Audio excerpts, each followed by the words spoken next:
Hello, Bumblebees. It's Teddy BB Bear here, back with another episode of Shadows, the horror movie heroes, by Clouds. My head in the clouds, not coming down, on AO3. Let's get into Chapter 19. So, Nedre asked, do you think any of the big bad villains will be making a move tonight? I hope not, Tamaki shivered. But with our luck, almost definitely. I don't know, it's kind of a slow patrol, Mirio pointed out.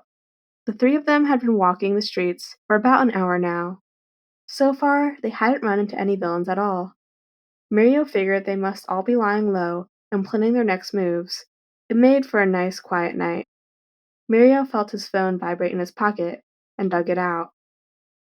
Who's calling me this week? Everyone knows I'm busy doing the exercise. Even Sir. It must just be a spam call, Nejire shrugged. Or a villain, Tamaki added unhelpfully.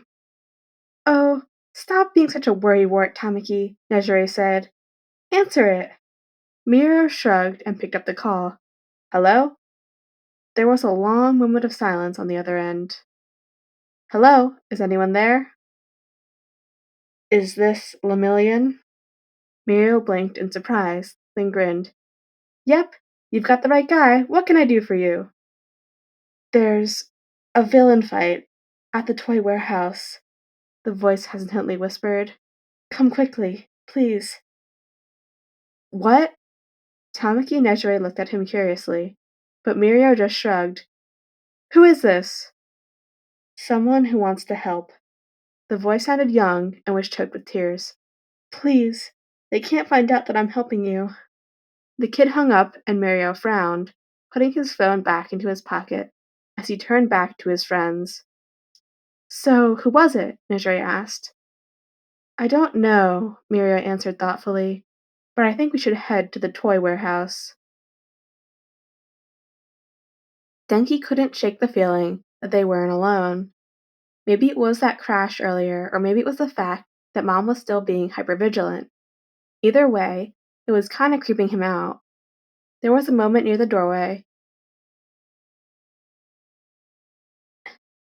There was a movement near the doorway, and Denki peeked out from behind a pile of boxes. A small group was walking in, looking around the apparently empty warehouse with suspicion. One of them, a balding man with a suit, was clutching a large briefcase with a number 8 emblazoned on the front. Mom grinned and poked Denki in the ribs. It's go time. What? Denki exclaimed quietly. But the hostage! Isn't the objective, Mom finished for him. The money is. We already have one unknown group here. Let's not wait for more enemies to show up. Mom leapt out from behind the boxes, with Denki close on her heels.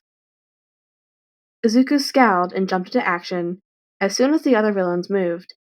He'd been hoping that the villains would show up first, and give them a little bit more time to prepare. But apparently they weren't that lucky.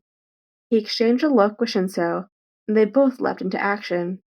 Izuku grabbed a gun from his side, and saw Hitoshi doing the same thing beside him. They just needed to keep Electra from getting the briefcase for now. Everything else could wait a few minutes. Jiro saw what they were about to do and slammed her hands over her ears just before the two of them stood up and fired through the broken windows. Their aim wasn't excellent, but it was good enough that they were able to at least hit the guy carrying the objective. A few seconds later, he dropped both the briefcase and his token. Electra turned to look up, and Izuku and Hitoshi ducked behind the wall as electricity arced over their heads. Hitoshi grabbed Jiro's hand and pulled her along as they all started running. Denki's eyes widened as the air filled with paintballs.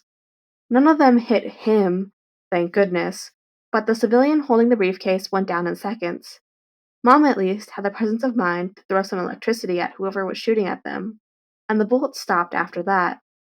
So Denki assumed she must have hit whoever it was. He made a mad lunge for the objective, but the door slammed open with a bang and he stumbled. Everyone looked towards the door to see a villain with rose vines growing out of him, standing in the doorway, looking at the chaos. The hostage in his arms looked terrified but unharmed, and Denki was momentarily relieved before he remembered that he was supposed to be the villain here, not the hero.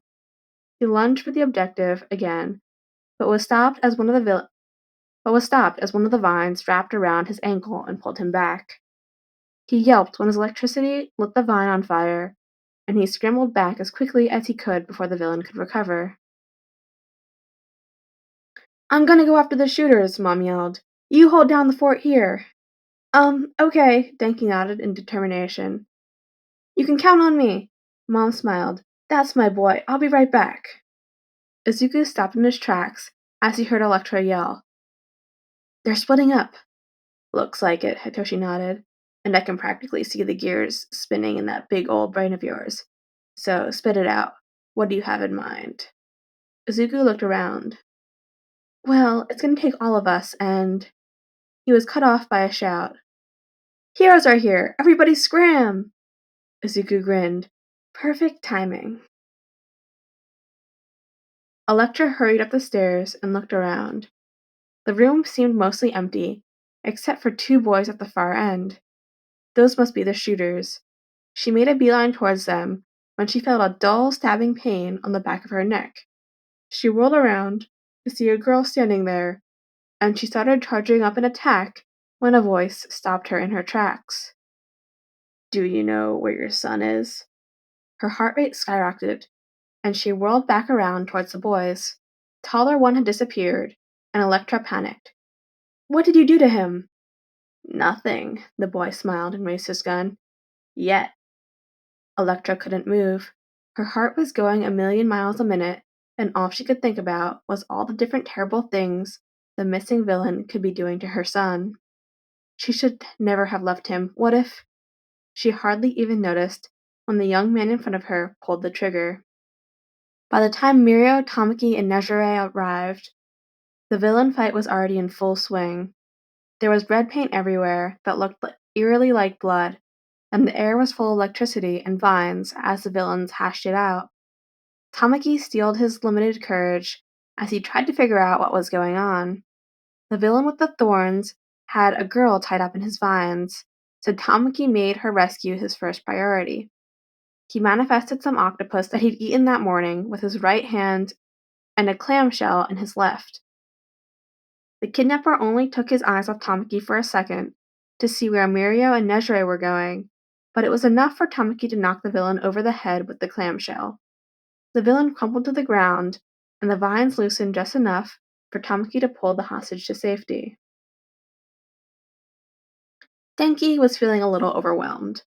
When Mom had left, it had been him against the Rose villain. But now it was him, the Rose villain, and 3 heroes. Yeah, not fun. Psst, over here. Denki jumped when he realized that there was someone gesturing him from the shadows. It was one of the boys he'd remember seeing when they first shown up. The one with the purple on his costume instead of green. And Denki froze. Was he trying to help him? "Come on," the kid insisted. "We gotta get out of here. Do you want to fight these heroes?" "But—" Denki looked up the stairs where Mom had disappeared. "My mom!" "My friends are heading to help her right now," the kid said. "But you can't help anyone if you're dead or arrested." Denki gulped, but only hesitated another second before running after the kid, who started weaving around the boxes almost faster than Denki could follow. It took everything he had just to keep up. "Calm her down," Izuku ordered. "Now that she's out of the exercise, we don't need to worry about her getting away." Jiro nodded and Electra gradually calmed down, blinking as her heart rate went back to normal. She blinked for a moment as she thought through what had just happened, and she looked at Izuku in disbelief. "Did you really just kill me?" "I had to take you out early," Izuku explained simply. "A pro hero is just too big of a factor to leave in the game." Electra nodded in respect. "Smart. I hate it, but I can see where you're coming from. Now, the staff wants me to leave my token here, so—" She grabbed her token from her pocket and Izuku snatched it out of her hand. "I actually need this." Electra frowned. "Why?" Izuku gave her a shaky smile. I can't really tell you."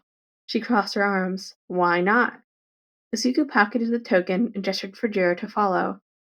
Because you tried to stop me. Tamaki looked over the hostage to make sure she was alright and then turned back to the fight. Nejire and Mirio had managed to subdue the other group that had been fighting the Rose villain, but the electric villain they'd seen earlier must have slipped away while they were all busy with the others. Guys, Tamaki yelled quietly. I think we lost one.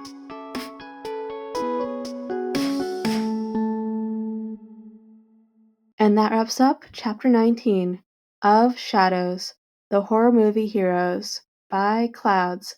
My Head in the Clouds Not Coming Down on AO3. Links are in the description below to both the original fic and other works by Project Cyclone. Thank you all so much for listening, and don't forget to like, comment, and subscribe. A restful hibernation to you all. Bye-bye.